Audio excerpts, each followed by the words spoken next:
नमस्कार। आज हमारे पास एक बहुत छोटी सी पर सोचने पर मजबूर करने वाली कहानी है। नाम है डर तोड़ो उड़ान भरो। सुनने में तो बस एक बच्चे और पतंग की कहानी लगती है ना, पर इसके अंदर जो बात छुपी है वो कहीं ज्यादा गहरी है। चलिए जरा ऐसे खोलकर देखते हैं, इसके अलग अलग पहलुओं को समझते हैं। तो कहानी कुछ यूं है कि एक बच्चा है, बड़े मजे से पतंग उड़ा रहा है। हाँ, जैसे उड़ाते हैं बच्चे। बिल्कुल। हवा अच्छी चल रही है, पतंग आसमान में लहरा रही है, सब ठीक है। तभी अचानक कट, पतंग की डोर वो टूट जाती है। ओहो। हाँ, और आसपास जो लोग देख रहे हैं, शायद बड़े बुजुर्ग होंगे, वो फौरन कहते हैं, अरे अब तो गिरेगी पतंग। हाँ, मतलब यही लगता है ना कि डोर के सहारे ही तो उड़ रही थी। बिल्कुल, सबको ये लगता है डोर गई मतलब पतंग गई। लेकिन यहीं कहानी में एक बहुत दिलचस्प मोड़ आता है। अच्छा। वो पतंग नीचे आने के बजाय वो और ऊपर उड़ने लगती है। क्या बात है। हाँ, हवा के साथ बिल्कुल आजाद, जैसे कोई बोझ उतर गया हो उसका। सब हैरान है देखकर। बाद में जब उस बच्चे से किसी ने पूछा कि भाई ये कैसे हुआ, डोर टूटने पर तो गिरनी चाहिए थी, तो बच्चा बड़ी मासूमियत से मुस्कुराकर जवाब देता है। क्या कहता है वो? वो कहता है, जो मुझे नीचे खींच रहा था ना, वो डोर नहीं थी, वो मेरा डर था। जैसे ही वो टूटा, मैं और मेरी पतंग हम दोनों आजाद हो गए। वाह। मतलब ये तो सीधे दिल को छू जाती है बात। और सबसे कमाल की बात इसमें ये है कि जिसे सब, और शायद वो बच्चा भी पहले एक सहारा समझ रहा था, हाँ, डोर को। हाँ, उस डोर को, वो असल में एक सीमा थी, एक बंधन बन गई थी। अंधन। हाँ, वो डोर उस डर का प्रतीक थी जिसे हम कई बार सुरक्षा मान लेते हैं। ये नजरिया बिल्कुल अलग है। मतलब जिसे हम सोच रहे हैं कि ये सपोर्ट है, वो शायद हमें रोक रहा है। बिल्कुल बिल्कुल। और ये सिर्फ पतंग की डोर की बात नहीं है ना?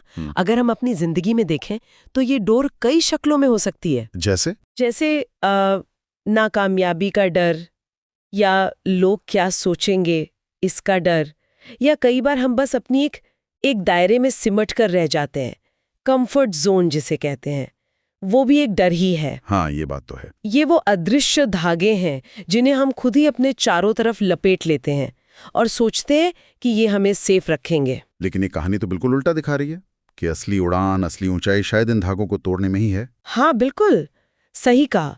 जब वो डर वाली डोर टूटी, तभी तो पतंग अपनी असली क्षमता तक पहुंची, अपनी असल ऊंचाई पर गई। ये हमें उन मानसिक बाधाओं के बारे में सोचने पर मजबूर करती है जिन्हें लिमिटिंग बिलीव्स भी कहते हैं। लिमिटिंग बिलीव्स मतलब वो सोच जो हमें बांधती है। हाँ, वो गहरी मान्यताएं जो हमें बताती हैं कि हम क्या कर सकते हैं और क्या नहीं, और अक्सर उनका कोई ठोस आधार भी नहीं होता। और हम उन्हें सच मानकर अपनी उड़ान रोक लेते हैं। बिल्कुल। लेकिन यहाँ एक सवाल उठता है, क्या हर सीमा, हर डोर बुरी होती है? मतलब क्या कभी कभी कुछ नियम, कुछ दायरे जरूरी नहीं होते, वरना तो सब कुछ बिखर जाएगा ना? नहीं, ये बहुत अच्छा सवाल है, बहुत जरूरी सवाल है। नहीं, बिल्कुल नहीं। हर सीमा बंधन नहीं होती। समाज है, रिश्ते हैं, काम है, सब एक ढांचे में चलते हैं और वो जरूरी भी है। हाँ, वरना अराजकता फैल जाएगी। सही कहा। ये कहानी उन बाहरी ढांचों की बात नहीं कर रही, ये बात कर रही है उन अंदरूनी बेड़ियों की जो हमने खुद को पहनाई हैं। वो डर जो कोशिश करने से पहले ही हमें रोक देता है, वो शक जो हमारी अपनी ही काबिलियत पर सवाल उठाता है। अच्छा। तो फर्क समझना जरूरी है, कौन सी डोर सहारा दे रही है और कौन सी बेवजह का डर बनकर हमें नीचे खींच रही है। हाँ, और शायद ये फर्क पहचानना ही सबसे मुश्किल काम है। बिल्कुल। कई बार तो हमें एहसास भी नहीं होता कि हम किसी डर की वजह से रुके हुए हैं। हमें लगता है कि हम तो बस प्रैक्टिकल हो रहे हैं या सावधान हैं। एकदम सही कहा। ये डर बहुत चालाक होते हैं। ये अक्सर सावधानी का या समझदारी का या रियलिस्टिक होने का नकाब पहन लेते हैं। जैसे, मैं ये नहीं कर सकता क्योंकि मेरे पास तजुर्बा नहीं है, या अगर फेल हो गया तो क्या होगा, या लोग क्या कहेंगे। ये सब आवाजें अक्सर डर की ही होती हैं। तो कहानी का सार यही हुआ कि जब आप इन अंदरूनी आवाजों को पहचानते हैं और इनसे ऊपर उठते हैं, हाँ, तभी आप अपनी पूरी क्षमता को अनलॉक करते हैं, अपनी असली उड़ान भर पाते हैं। बिल्कुल बिल्कुल। तो ये कहानी हमें एक तरह से अपने अंदर झांकने को कह रही है। सही। ये पूछ रही है कि कहीं हमने भी तो कोई ऐसी अदृश्य डोर नहीं पकड़ रखी जो हमें ऊपर जाने से रोक रही है। हाँ, ये कहानी सिर्फ सुनने के लिए नहीं है, ये अपने अंदर देखने के लिए है। वो बच्चा हमें यही सिखाता है कि कभी-कभी जिसे हम नियंत्रण या सहारा समझ रहे होते हैं, वो असल में हमारा ही डर होता है, जो हमें कंट्रोल कर रहा होता है। और असली आज़ादी उस डर को पहचानने और उसे तोड़ने में है।